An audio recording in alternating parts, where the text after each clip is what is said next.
All right, Oilers fans, I got something in my possession today that I think we're all going to be excited about. Some man in black came to my door. He was all dressed in black. I could not see who he was. He handed me a book. He handed me Kris Knoblauch's Super Secret Tactics and Playbook. No peeking, right? We want to see what's going on in Kris Knoblauch's head on a night-to-night basis. Let's take a look at what Kris Knoblauch has cooking this season as head coach of the Edmonton Oilers. Chapter 1, Team Identity, Connor McDavid, Leon Draisaitl, everyone else. Okay. All right, Kris Knoblauch. You know what?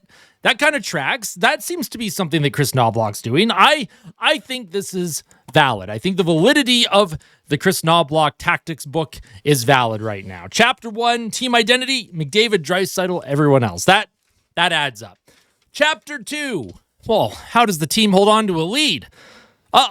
They don't hold on to a lead. Not this season. Oh boy, Kris Knoblauch. This is an interesting tactics book from Kris, not going to lie. I think we are all very lucky that I have this in my possession today. Chapter 3, players under the age of 24. 8 minutes of time on ice per game. Bench after one mistake. Let walk as restricted free agents. Buy Holloway, Teehee. Now, I don't know if Kris Knoblauch had to put that comment about Dylan Holloway in there. That wasn't really a Kris Knoblauch thing. That was more like a Jeff Jackson situation. But hey, maybe Kris Knoblauch, maybe he thinks it's funny that Holloway walked as a restricted free agent. I don't know. That's very interesting to me. Let's see what Chapter 4 has. Oh, accountability. This is going to be a good one, folks. We always talk about accountability in oil country. Let's see what Kris Knoblauch's thoughts are on accountability is. Let veterans do whatever they want until the mean media demands someone get benched. Oh, that media is just so mean and angry all the time. And hey, you got to listen to the media in Edmonton. They know everything. Keep giving ice time for cardio merchants. They like to skate, and so do I, with a happy face. Aw, Kris, I know you like to skate. You're a good Saskatchewan boy going for a little skate. I hate Ike Howard. Wait, is that right? It's kind of a weird thing for Kris Knoblauch to say. I don't know what that's all about. I hate Ike Howard. I mean, everything else seems to make sense. This seems pretty accurate about what Kris Knoblauch's thoughts and process is this season. So, Chapter 5. This is a good one. How does Kris Knoblauch coach offense? Let's see how he coaches offense. Just let Connor and Leon figure it out, smiley face. Okay, yeah, I mean, that tracks. They do play Connor and Leon together a lot, and they do produce a lot of offense, so that makes sense. Number 2, button hook in the offensive zone and shoot from the blue line. Listen, you can't generate offense unless you take shots on goal, and the Oilers sure do take a lot of shots from the blue line. I kind of like that from Kris Knoblauch. That's a pretty good tactic, in my opinion, for creating offense. And number 3, be as boring as possible. Well, I'll tell you what, Kris, you're doing your job as head coach because there have been so many games where I almost fell asleep watching this team trying to create offense. So, hey, this is accurate, man. What else do we have in this book? What else do we got going on here?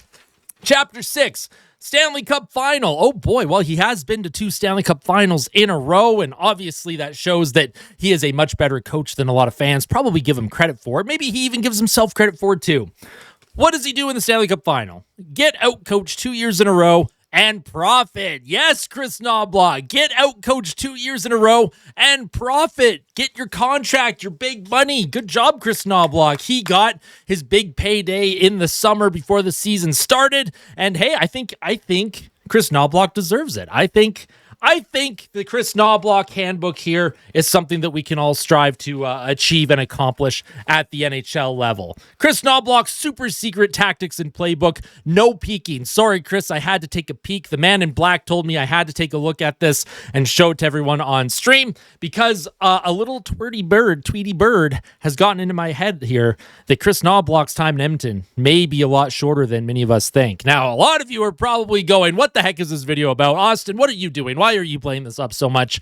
Listen, I'm still mad at the game last night. I'm not like raging. I'm not throwing stuff around the room. Let's actually talk hockey. I hope you enjoyed that little skit that I did, but that is obviously a very much played up issue that I have with Kris Knoblauch this season, things that the fans have been talking about all season long as well when it comes to the structure of this team, who he trusts, who he doesn't trust. Obviously, it is not just on Kris Knoblauch. Maybe the roster is flawed. Stan Bowman still has not improved the goaltending. If you'll mention in Kris Knoblauch's notes There was nothing about goaltending in there. That's a Stan Bowman thing. I'm gonna have to figure out how to get Stan Bowman's playbook and tactics. I want to know what's going on in Stan Bowman's brain for putting together this roster, because right now, as it stands, the Edmonton Oilers are not a good enough team right now. They are not a playoff team, in my opinion.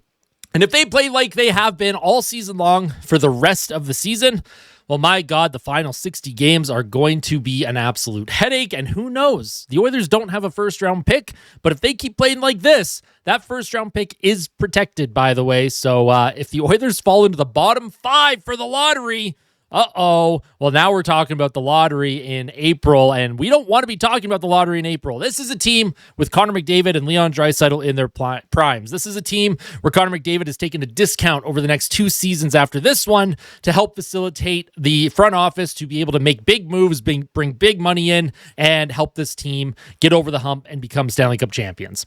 And I could be proven wrong, of course. We all know that these teams start off slow every single year, and then they go on their big second half runs.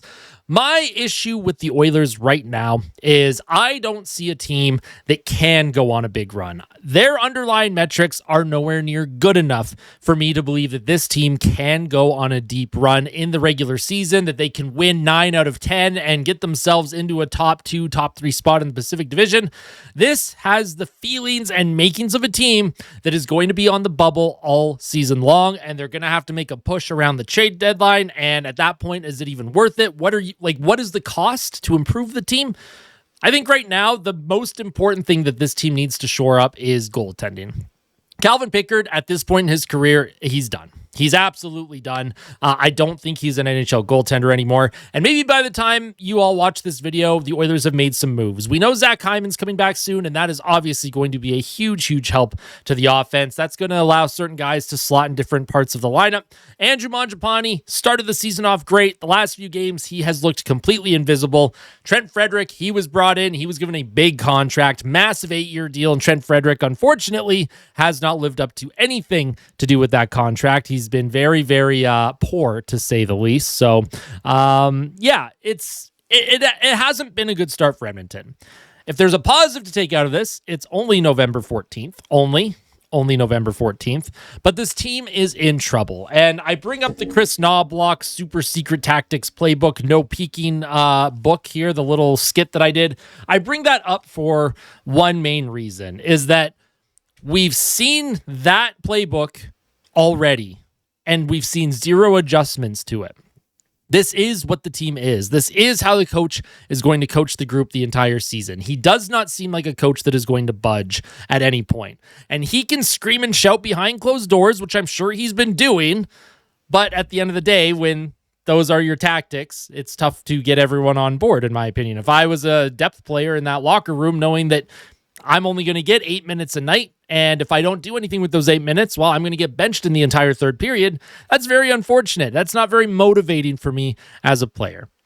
Now, I was also very hard in my fan reaction last night. I put out a couple tweets as well, very emotional tweets, and I've had a lot of fans tell me I got to calm down. It's just a game, yada, yada. Listen, it's just a game to you, right? Maybe it's just a game to you, but as a fan, as a super fan, I am emotionally invested in this team. When they win, I feel great. When they lose, I feel horrible. And when there are expectations to win a Stanley Cup, I feel like that I am part of those Stanley Cup aspirations. I feel like that I am part of the team that is trying to win the Stanley Cup. And when I feel emotionally that the team should be competing for a Stanley Cup rather than a bottom 10 spot in the conference, I get frustrated. And I think fans deserve to be frustrated. You know how much money Oilers fans and fans of other teams that, have cup aspirations, the quote-unquote cup contenders, you know how much money we all spend on merch, on tickets, on 50-50 draws? It's outrageous how much money the fans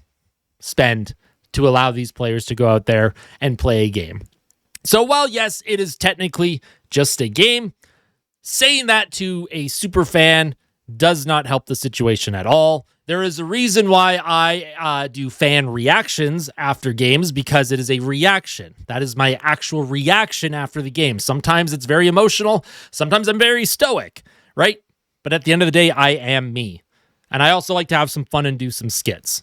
This day after discussion isn't what it was originally going to be. I thought it would be fun to do a little skit and then also talk about the reasoning behind it and the reason why I think the Oilers are not as good as maybe some of us think. And also talk about the fact that tomorrow Edmonton plays Carolina. It'll be the Oilers' 4th game in 6 nights. The Carolina Hurricanes tonight are playing Vancouver and then tomorrow against Edmonton. So Carolina will be on the second half of a back-to-back. The Oilers will be playing their 4th game in 6 nights. I expect some pretty sloppy hockey tomorrow. On paper, the Carolina Hurricanes, based on how the Oilers have been playing, are probably going to dog walk the Oilers.